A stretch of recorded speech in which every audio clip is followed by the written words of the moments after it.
में आज सबसे पहले बात करेंगे हिजबुल्लाह के एक ऐसे अरबाइन हिट की जिसने इजराइल को हिलाकर रख दिया है। जी हां, 11 महीने में पहली बार हिजबुल्लाह ने इजरायली सेना पर ऐसा भीषण हमला किया है जिसने पीएम नेतन्याहू को बुरी तरह से हिलाकर रख दिया है। हिजबुल्लाह ने तेल अवीव से सिर्फ 40 किलोमीटर दूर इजरायली सेना पर रॉकेट और ड्रोन से हमला किया है, जिसमें 22 से ज्यादा इजरायली सैनिकों के मारे जाने की खबर है।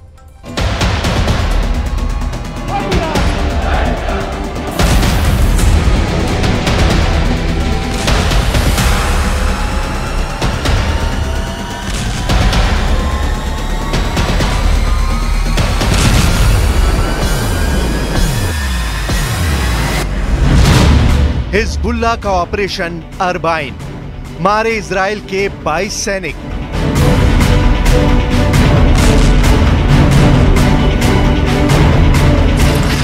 महज 24 घंटे के अंदर हिजबुल्लाह लड़ाकों ने इजरायली सेना पर ऐसा खूंखार और बेरहम हमला किया है कि इजराइल के प्रधानमंत्री नेतन्याहू और रक्षा मंत्री योआव गैलेंट के होश फाख्ता हो गए हैं। इजराइल को रत्ती भर उम्मीद नहीं थी कि हिजबुल्लाह तेल अवीव के पास इजरायली सेना के गिलॉन बेस को तबाह कर सकता है। हिजबुल्लाह के चीफ नसरल्लाह ने डंके की चोट पर दावा किया है कि हिजबुल्लाह ने रॉकेट और ड्रोन हमलों से इजराइल के 22 सैनिकों को मार डाला है। लेबनान के अल मयादीन टीवी चैनल ने हिजबुल्लाह और यूरोप के अपने सूत्रों के आधार पर जो दावा किया है वो हैरान करने वाला है।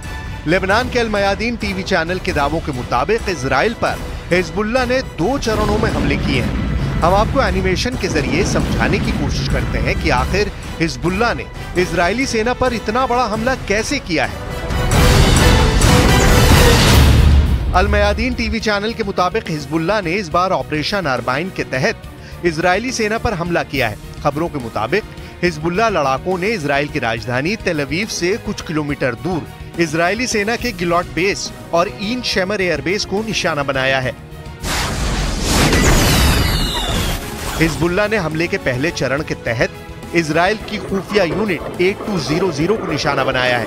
दावों के मुताबिक शुरू में हिजबुल्लाह ने अंधाधुंध रॉकेट से इजरायली बेस पर हमले किए, जिसमें से ज्यादातर रॉकेट को इजराइल के आयरन डोम ने तबाह कर डाला।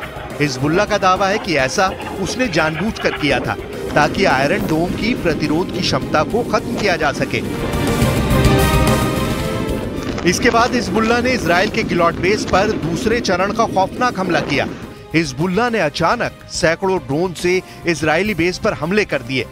ड्रोन का हमला इतना तेज था कि गिलॉट बेस में बैठे इजराइल खुफिया यूनिट 8200 के सैनिकों को बचने का मौका तक नहीं मिला।